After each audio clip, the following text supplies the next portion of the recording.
శుభోదయ మిత్రులారా, వార్తా కథనంపై విశ్లేషణ కార్యక్రమం టీజీటీవీ మార్నింగ్ న్యూస్ కు స్వాగతం. నేను మీ జైలు సత్య.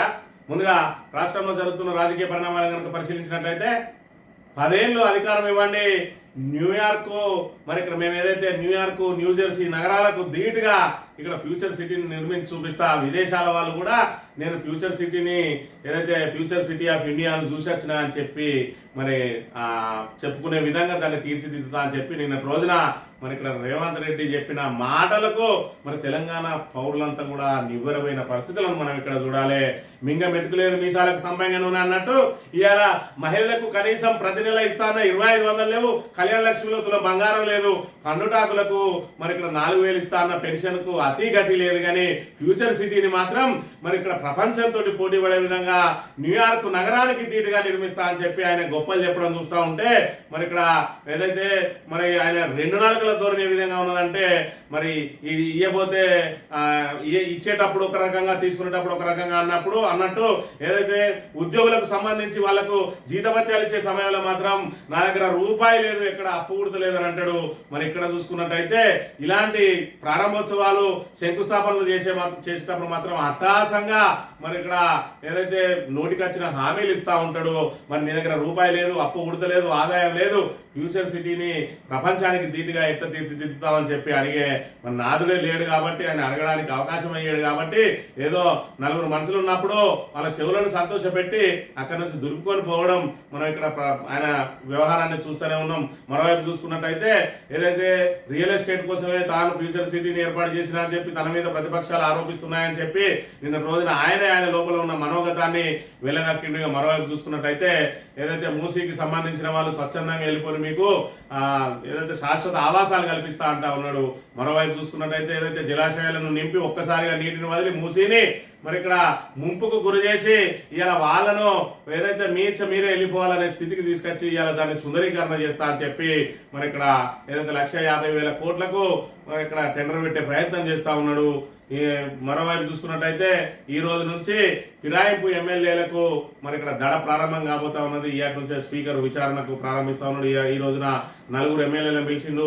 5వ తేదీ వరకు కూడా వాళ్ళను విచారించి వాళ్ళ మీద చర్యలు చేపట్టడానికి మరి ఇక్కడ చర్యలు ఉపక్రమించినట్టుగా కనబడతా ఉన్నది. మరి వాళ్ళ మీద చర్యలు తీసుకుంటారా లేదంటే వాళ్ళని కాపాడే ప్రయత్నం చేస్తాడా అన్నది చెప్పి ఎదురు చూడాలి. ఇక మంథని నియోజకవర్గం విషయానికి వస్తే మంథని నియోజకవర్గానికి సంబంధించి కాటారం సిఐ నాగార్జునరావు, ఆ నాగార్జునరావుకు రాత్రి పాపం సడన్ గా తెలియబడ్డది, అర్ధరాత్రి సడన్ గా తెలియబడి అరే మరి ఇక్కడ 22 నెలల కింద జోడు సీన్ అంటే ఆయన మీద మరి కాంగ్రెస్ వాళ్ళు ఒక కంప్లైంట్ ఇచ్చిండ్రు. ఆయనని ఇప్పటి వరకు అరెస్ట్ చేయలేదని చెప్పి ఆయనకు టక్కన రాత్రిని 12 గంటలకు గుర్తొచ్చినోలే హడావిడిగా లేచి జీప్ వేసుకొని మరి ఆ జోడ సీన్ కోసం వాళ్ళ ఇంటికి వచ్చి ఆ ఇల్లంతా కూడా సోదా చేసి ఆయన లేడు అని చెప్తే ఆయన సెల్ ఫోన్ ట్రాక్ చేసి ఆయన హైదరాబాద్ నుంచి వస్తా ఉంటే బస్సు దిగగానే ఆయనను అరెస్ట్ చేసి మరి రాత్రి 2 గంటలకు ఆయనను పోలీస్ స్టేషన్ తీసుకుపోయి పెట్టిండు. అంటే మరి ఆయన జోడు శ్రీనివాస్ అంటే ఆయన ఎవరయ్యానంటే ఒక ప్రధాన ప్రతిపక్ష పార్టీకి సంబంధించిన బీఆర్ఎస్ మండల పార్టీ అధ్యక్షుడు. ఆయన దొంగ కాదు, లంగ కాదు, మరి ఇక్కడ నక్సలైట్ కాదు. అలాంటి వ్యక్తికి మరి అర్ధరాత్రిళ్ళు ఏదో 22 నెలల కింద పెట్టిన కేసును రాత్రి వచ్చి ఎందుకు పట్టుకుపోవాల్సి వచ్చింది అంటే పాపం ఆ నాగార్జునరావును మరి ఇక్కడ పెద్దసారు తమ్ముడు చిన్నసారు తలంటుదండట. మా అన్న దిష్టి బొమ్మలు దగ్ధం చేస్తాంటే నువ్వేం చేస్తానో అక్కడ ఉండి మరి నువ్వు మాకు సేవ చేస్తానుకున్నావా, ప్రజలకు సేవ చేస్తానుకున్నావా, నిన్ను తీసుకొచ్చి ఆ పోస్టింగ్ ఎందుకు ఇచ్చినావని చెప్పి రోజు తలంటుదన్నట. కథ రాత్రి టక్కన తెలియబడ్డది.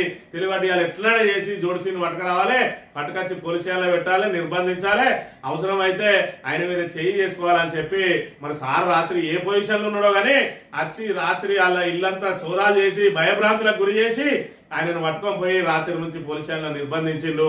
ఇక బీఆర్ఎస్ శ్రేణులందరూ కూడా పోలీస్ స్టేషన్ ముందట ఆందోళన చేపడతా ఉన్నారు. ఇక్కడ మంత్రుల్లో పరిస్థితులు ఈ రకంగా ఉన్నాయి.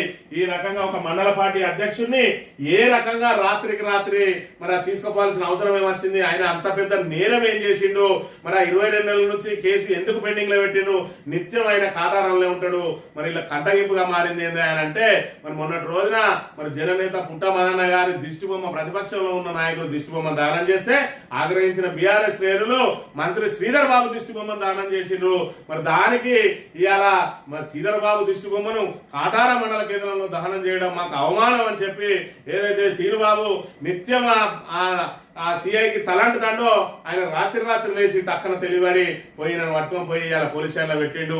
అంటే ఇది రజాకారుల రాజ్యమా లేకపోతే ప్రజాప్రభుత్వమా అనేది ఒకసారి ఆలోచన చేసుకోవాలి. మంత్రుల పరిస్థితులు ఏ విధంగా ఉన్నాయి, 2014 పూర్వం ఏ విధంగా అయితే చీకటి పాలన సాగిందో, నియంత పాలన సాగిందో, అక్రమ కేసులతోటి వేధించిండ్రో, పోలీసులను రజాకారుల లాగా ఉపయోగించుకొని ఇలా మరి మొత్తం ఏ విధంగా అణచివేతకు గురి చేస్తా ఉన్నారో చూడాలి. ప్రశ్నించే గొంతులను ఏ విధంగా అణచివేస్తా ఉన్నారు. శ్రీధర్ బాబు అంటే ఆయనకు ప్రతిపక్షం అనేది ఉండద్దు, ప్రతిపక్ష నాయకుల గొంతు మీద కాళ్ళు పెట్టి నలివేసడానికి ఇవాళ పోలీసు బూట్ కార్లను అడ్డం పెట్టుకుంటున్న దుస్థితి నెలకొన్నది.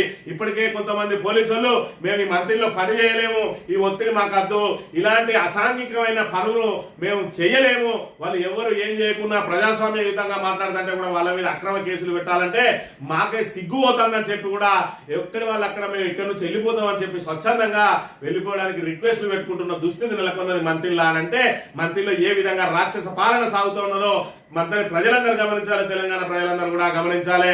ఇవాళ పేరుకు సౌమినిగా కనబడతాడు కానీ చేసేది మొత్తం ఇలాంటి చీకటి పనులు. అలా తమ్ముడు పూర్తిగా కేవలం ప్రతిపక్షాలను వేధించడానికి పోలీస్ డిపార్ట్మెంట్ లో రోజు వాళ్ళతోటి ఫోన్లు చేసుకుంటా ఈయన లోపలే ఆయన లోపలే ఈయన వాట్సాప్ లో పెట్టిండు, ఈయన ఇళ్ళ పెట్టిండు, ఈయన మాట్లాడకుండా చేయాలి. ఇదే ఆయన రోజు చేసేది. ఇవాళ ప్రజలకు ఏం కావాలి, ప్రజలకు మరి ఇక్కడ సోమన్పల్లి పిడిచి ఇవాళ రేపు కూలిపోయే పరిస్థితి ఉన్నది. 20 నెలల నుంచి దాన్ని రిపేర్లు చేస్తూనే ఉన్నాడు శ్రీధర్ బాబు. అవి పొక్కలు పడతనే ఉన్నాయి. మరి దానికి ఆల్టర్నేట్ ఏం చేయాలి, మరి ఇక్కడ ఏదైతే ముంపుకు గురైతా ఉన్నాయి వాటికి ఏం చేయాలి, ఇవాళ సాగు యూరియా దొరుకుతలేదు వాళ్ళకి ఏం చేయాలి, రైతుల సమస్యలు ఏ విధంగా ఉన్నాయి, 6 గ్యారంటీలు నేనే రాసిన, 420 హామీలు నేనే రాసిన, వాటిని అమలు చేయడానికి ఏ దిశగా కృషి చేయాలి, మంత్రిని అభివృద్ధిని ఏ దిశగా తీసుకోవాలి. మరి ఇక్కడ ఏదైతే బీఆర్ఎస్ ప్రభుత్వ హయాంలో వచ్చినాయి ఏదైతే పెద్దపల్లి నుంచి మరి ఇక్కడ మంత్రి వరకు రోడ్డు వెడల్పు కార్యక్రమానికి సంబంధించిన నిధులు 22 నెలల నుంచి ఆ పనులు పూర్తయితే లేవు. చూసిన వాళ్ళందరూ మరి తిట్టుకుంటారు, నా సిగ్గు అవుతుందనే ఆలోచన లేదు. ఎవరైనా మాట్లాడితే వాళ్ళ గొంతు నొక్కాలే. ఇక్కడ మంత్రి ప్రజలకు సౌకర్యాలు అందాల్సిన అవసరం లేదు, వాళ్ళందరూ నా బానిసలుగా ఉండాలని చెప్పి ఇగో ఈ ఫ్యూడలిస్టు మరి ఇక్కడ చేష్టలతోటి ఇవాళ పోలీసులను రజాకారులలాగా వాడుతూ ఇవాళ ప్రతిపక్షాలను ఈ విధంగా అణిచివేసే ప్రయత్నం చేస్తా ఉన్నారు. మరి ఇక్కడ పోలీసులు ఒక్కసారి గుర్తు పెట్టుకోవాలి, మీరు మీ వ్యక్తిగత ప్రతిష్టను ఎందుకు దిగజార్చుకుంటా ఉన్నారు. ఇవాళ ఈ 1-2 ఏళ్ళలో ఉండే ఈ ప్రభుత్వం కోసం మీ క్యారెక్టర్ ను అసాసినేషన్ చేసుకుంటా ఉన్నారు మీకు మీరు అనే విషయాన్ని మనం ఇక్కడ గమనించాలి. ఆ రాత్రి వచ్చి ఈయన పట్టుకపోవాల్సినంత నేరం ఏం చేసిండో ఒక్కసారి ప్రజలందరూ కూడా ఆలోచించాలి, మంత్రి ప్రజలు ఆలోచించాలి. శ్రీధర్ బాబు సౌమ్యుడు అనే మాటను మర్చిపోండి. శ్రీధర్ బాబు సౌమ్యుడు అనేది మరి ముందట ఆ నవ్వు మనం సినిమాలలో చూస్తూ ఉంటాం.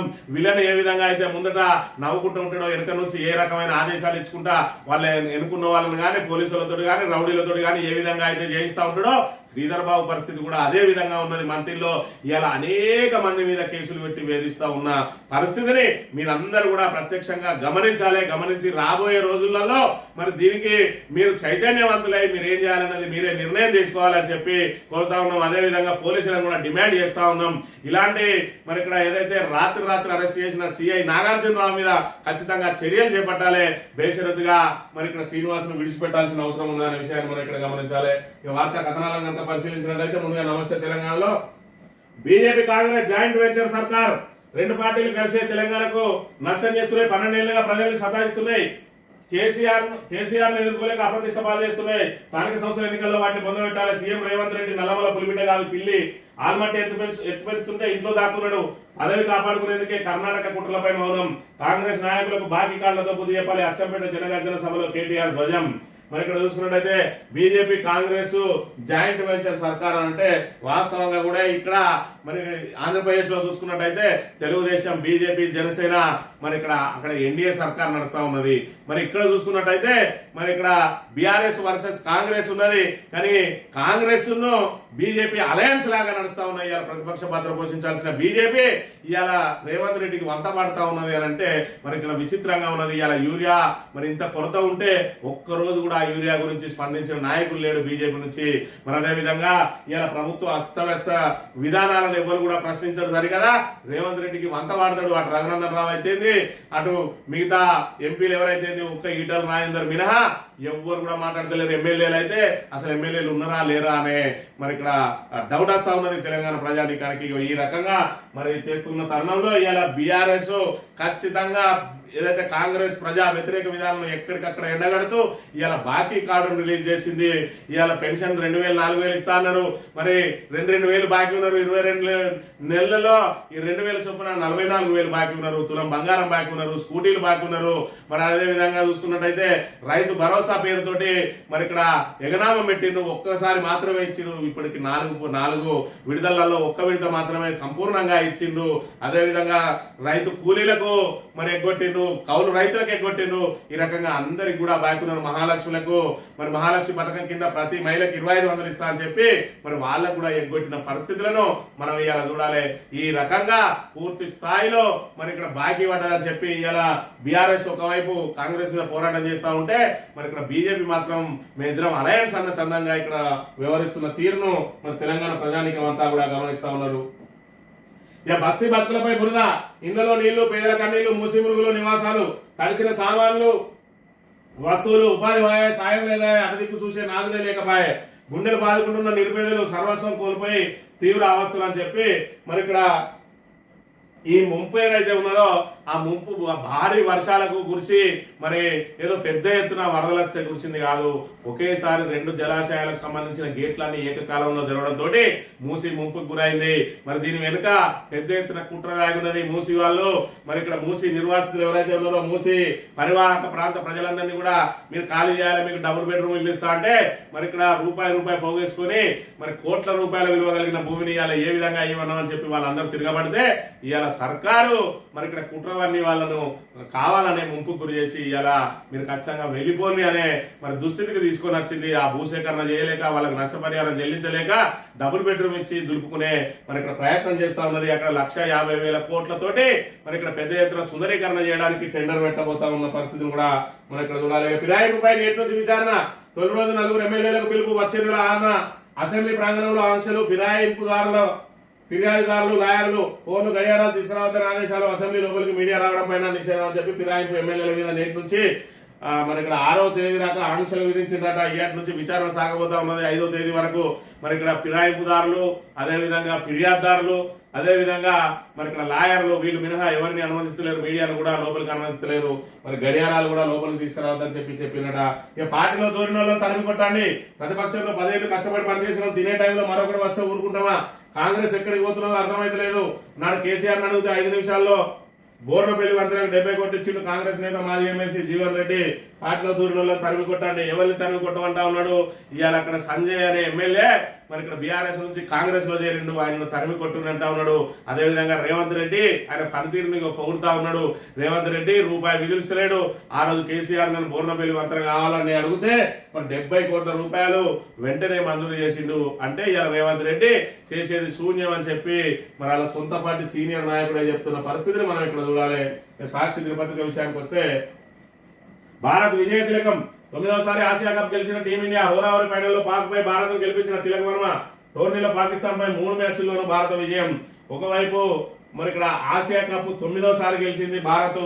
ఆసియా కప్ గెలవడం ఒకంత అయితే అది ఫైనల్ పాకిస్తాన్ తోటి జరగడం ఒకంత. దానికి తోడు ఇక్కడ ఏదైతే ఆసియా కప్ లో 3 మ్యాచ్లు జరిగినాయి పాకిస్తాన్ తోటి, ఆ 3 మ్యాచ్లు కూడా భారత్ గెలిచి ఇలా భారత్ ప్రతీకారం తీర్చుకున్నది.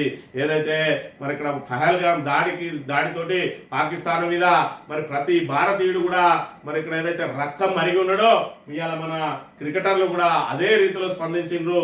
మరి వాళ్ళు మొక్కవని ధైర్యంతో వాళ్ళని చిత్తు చేసి ఇవాళ మనకు విజయకేతనము ఎగరవేసి వాళ్ళ పరాభవాన్ని రుచి చూపించారు వాళ్ళకు మళ్ళోసారి అనే విషయాన్ని మనం ఇక్కడ చూడాలి. ఇకపై పాలన ఫ్యూచర్ సిటీ నుంచే నెలలో 3-4 రోజులు నేను బట్టి ఇక్కడనే ఉంటామట. 10 ఏళ్ళు అవకాశం ఇస్తే ఫార్చ్యూన్ 500 కంపెనీలు ఇక్కడికి రప్పిస్తా. ఇక్కడ నుంచి బందర్కోటకు రోడ్డు, చెన్నై బెంగళూరుకు బుల్లెట్ రైలు, మీ భూములు గుంజుకో ఒప్పించి మెప్పించి తీసుకుంటాం. డిసెంబర్ లో యంగ్ ఇండియా స్కిల్ డెవలప్మెంట్ భవనం ప్రారంభమట. ఇకపై ఫ్యూచర్ సిటీ నుంచే పాలన చేస్తారట. నువ్వు ఫ్యూచర్ సిటీ నుంచే పాలన చేయి, నువ్వు జూబ్లీ హిల్స్ నుంచే పాలన చేయి, లేదంటే నువ్వు సచివాలయం నుంచే పాలన చేయి. నువ్వు ఎక్కడి నుంచి పాలన చేసినా తెలంగాణ ప్రజలకు ఒరిగేదే ఉన్నది. ఇవాళ ఏమన్నా 6 గ్యారెంటీలు అమలయ్యేటివి ఉన్నాయా? ఏదైనా మహిళలకు 2500 ఇచ్చేది ఉన్నదా? వాళ్ళకి ఏదైనా పెన్షన్, ఏదైతే పండుటాకులకు పెన్షన్ 4000 పెంచేది ఉన్నదా? లేదంటే నువ్వు రైతులకు మరి కనీసం యూరియా కూడా అందించలేని దుస్థితిలో ఉన్నది ఇవాళ మరి రేవంత్ రెడ్డి ప్రభుత్వం. ఈయన పరిపాలన మరి ఎక్కడి నుంచి చేస్తే ఉన్నది? నువ్వు ఢిల్లీ నుంచి, నువ్వు ఫ్యూచర్ సిటీ నుంచి చేసినా, జూబ్లీ హిల్స్ బంగ్లా నుంచి చేసినా నీ పగ్గాలు మాత్రం ఢిల్లీలోనే ఉన్నాయి అనేది తెలంగాణ ప్రజానీకానికి అందరికీ కూడా తెలుసు అనే విషయాన్ని గమనించాలి. ఈ ఆంధ్రజ్యోతి విషయానికి వస్తే, మూసి పునరుజ్జీవానికి సహకరించాలి, నిర్వాసితులకు శాశ్వత నివాసం కల్పిస్తాం, పేదలకు అన్యాయం జరిగే పని ఏది చేయను, కబ్జాలు సాగమని హైదరాబాద్ బుద్ధ జల్లే ప్రయత్నం, కన్వెన్షన్ పై నాగార్జునకు ముందే చెప్పాం. తర్వాత ఆయనే సహకరించారు. బతుకమ్మ కుంటకు విహెచ్ పేరు, సీఎం రేవంత్ రెడ్డి అమర్పేటలో బతుకమ్మ కుంట ప్రారంభోత్సవం అట. మూసి పునరుజ్జీవానికి సహకరించాలి. మళ్ళీ ఏదైతే మూసి ఉప్పొంగి ఆ మూసి పరివాహక ప్రాంతం అంతా ముంపుకు గురైన తర్వాత మూసికి మరి ఇక్కడ సహకరించాలని చెప్తా ఉన్నాడు అని అంటే దీని వెనుక ఉన్న కుట్ర ఏందనేది ఇప్పుడు మనకు తేట తెల్లమైతా ఉన్నది. ఖచ్చితంగా ఇన్ఫ్లో అవుట్ఫ్లో చూసుకోకుండా అధికారులు ఏకకాలంలో గేట్లు ఎందుకు ఇప్పాల్సి వచ్చిందనేది మరి ఇక్కడ మనకు తెలియకపోయినా హైదరాబాద్ ప్రాంత ప్రజలందరికీ కూడా తెలుసు, ముఖ్యంగా మూసి నిర్వాసులందరికీ కూడా తెలుసు. వాళ్ళు కూడా ఉవ్విలిరుతా ఉన్నారు. ఎప్పుడు ఎలక్షన్ వస్తుందా, ఎప్పుడు కాంగ్రెస్ కు బుద్ధి చెప్పాలనా అని చెప్పి ఎదురు చూస్తా ఉన్నారు.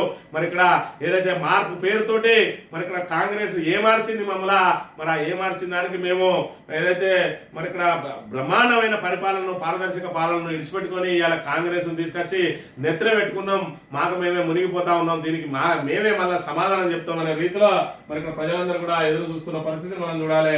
ఇక నేడే స్థానిక షెడ్యూల్, స్థానిక సంస్థల ఎన్నికలకు రంగం సిద్ధం, అన్ని ఏర్పాట్లు చేసిన రాష్ట్ర ఎన్నికల సంఘం. ఎన్నికల ప్రక్రియ వేగంగా జరిగేలా చర్యలట. ఎన్నికల ప్రక్రియ వేగంగా జరిగేలా చర్యలు, అది నీకు ఆల్రెడీ 50% దాటితే ఎలక్షన్ ఎట్టి పరిస్థితుల్లో జరగదని తెలిసినా కూడా ఇవన్నీ మరి ఎవరిని మభ్యపెట్టడానికి చేస్తా ఉన్నారు? ఎందుకు ఈ స్థానిక షెడ్యూల్ మరి ఆల్రెడీ అక్టోబర్ 8వ తేదీకి వాయిదా వేసింది. అసలు కోర్టు ఏం చెప్తుందో వినొచ్చు కదా, ఆ వినే ఓపిక కూడా లేదా? లేదంటే ఎందుకంటే ఎలాగూ జరగదు కాబట్టి మేము ఇచ్చినామని చెప్పి చెప్పుకోవడం కోసమే ఈ షెడ్యూల్ తప్ప ఈ ఎలక్షన్ జరిగే అవకాశం లేనే లేదు అనే విషయాన్ని మనం ఇక్కడ గమనించాలి. న్యూయార్క్ మరిపించేలా ఫ్యూచర్ సిటీ నిర్మాణం, ప్రపంచం అబ్బురపడేలా చేస్తాం, విదేశాల గురించి ఇంకెన్నాళ్ళు మాట్లాడుకుందాం, బయట దేశాలు గొప్పగా చెప్పుకునేలా చేస్తా.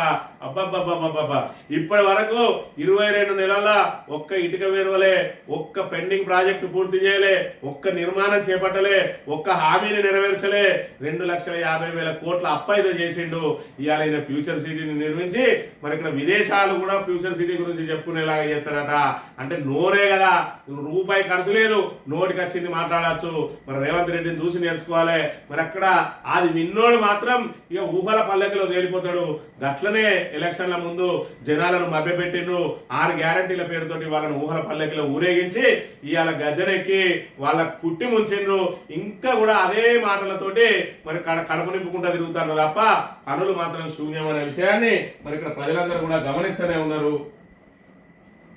F1 ఓపీటీ విద్యార్థులు $1,00,000 కట్టక్కర్లేదు. ఇప్పటికే అమెరికాలో ఉద్యోగం చేస్తున్న వారు మరో ఉద్యోగానికి మారిన మినహాయింపు H4 వీసాపై ఉన్న వారికి వర్తించదు. H1B వీసాపై అమెరికా ఇమిగ్రేషన్ నిపుణుల స్పష్టత. సందేహాలుంటే సీఎం ప్రజావాణిలో సంప్రదించాలని సూచనట. F1 ఓపీటీ విద్యార్థులు $1,00,000 కట్టక్కర్లేదు అని మరి రోజుకొకటి ఏదైతే H1B వీసాలకు సంబంధించి అమెరికా రోజుకొక అప్డేట్ ఇస్తుంది. మొత్తానికైతే మరి ఇక్కడ అక్కడ అమెరికా వెళ్లే వాళ్ళు మాత్రం అయోమయంలో ఉన్న పరిస్థితిని అయితే మనం ఇక్కడ చూడాలి. గ్రూప్ 2 ఫలితాలు వచ్చేసాయి. 782 పోస్టులకు అభ్యర్థుల ఎంపిక. టాపర్ కు GADలో ASOగా పోస్టింగ్. పురుషుల టాప్ 5లో 4 సబ్ రిజిస్ట్రార్లు, మహిళల టాప్ 5లో 4 నాయబ్ తహసీల్దార్లట. రాష్ట్రంలో 782 గ్రూప్ 2 పోస్టులకు ఎంపికైన అభ్యర్థుల జాబితాను DGPSC ప్రకటించింది. అభ్యర్థులు ఎంపిక చేసుకున్న పోస్టుల ప్రాధాన్య క్రమం, రాత పరీక్షలో వచ్చిన మార్కులు, రిజర్వేషన్, రోస్టర్ ఆధారంగా ఆయా పోస్టులకు ఎంపికైన వారి వివరాలు వెల్లడించింది. మొత్తం 783 పోస్టులకు 782 మంది అభ్యర్థులను ఎంపిక చేసింది. మరో పోస్ట్ ఫలితాన్ని విధేయుల్లో పెట్టినట్టు తెలిపింది. గ్రూప్ 1లో 1 విధేయులు పెట్టిండు, గ్రూప్ 2లో 1 విధేయులు పెట్టిండు. మరి కోర్టు ఏదైనా చెప్తే మరి వాళ్లకు ఒకరికి అవకాశం ఇవ్వడానికో ఏమో కానీ మొత్తానికైతే మరి గ్రూప్ 2 ఫలితాలను కూడా నిన్న రోజున విడుదల చేసింది. వాళ్ళకు కూడా నియామక పత్రాలు ఇవ్వడమే మరి ఇక్కడ ఆలస్యం. ఆల్మట్టి ఎత్తు పెంపును సీఎం అడ్డుకోలేం. రాష్ట్రంలో భాజపా కాంగ్రెస్ జాయింట్ వెంచర్ ప్రభుత్వం అచ్చంపేట జనగర్జన సభలో కేటీఆర్ అచ్చంపేటకు సంబంధించి గువ్వల బాలరాజు ఇటీవలనే బీజేపీలో చేరిండు. కానీ అక్కడ ఉన్న మరి మిగతా క్యాడర్ అంతా కూడా వివిధ పార్టీలలో ఉన్న వాళ్ళు మాత్రం అందరు బీఆర్ఎస్ లో చేరుతా ఉన్నారు. గువ్వల బాలరాజు తన గోయి తనే తవ్వుకున్నట్టుగా ఇక్కడ కనబడతా ఉన్నది. మరి నిత్యం అచ్చంపేటలో బీఆర్ఎస్ అనేది ఒక వెలుగుతా ఉన్నది. ఇప్పటికే రాష్ట్ర వ్యాప్తంగా ప్రజలందరూ కూడా బీఆర్ఎస్ వైపు ఎదురు చూస్తా ఉన్నారు. ఎప్పుడు బీఆర్ఎస్ వస్తుంది, ఎప్పుడు మా జీవితాలు బాగుపడతాయి, ఎప్పుడు మళ్ళీ తెలంగాణ గాడిలో పడతాయని ఎదురు చూస్తున్న తరుణంలో గువ్వల బాలరాజు మునిగిపోయే నావ అయినటువంటి మరి ఇక్కడ బీజేపీ నావనెక్కిండు.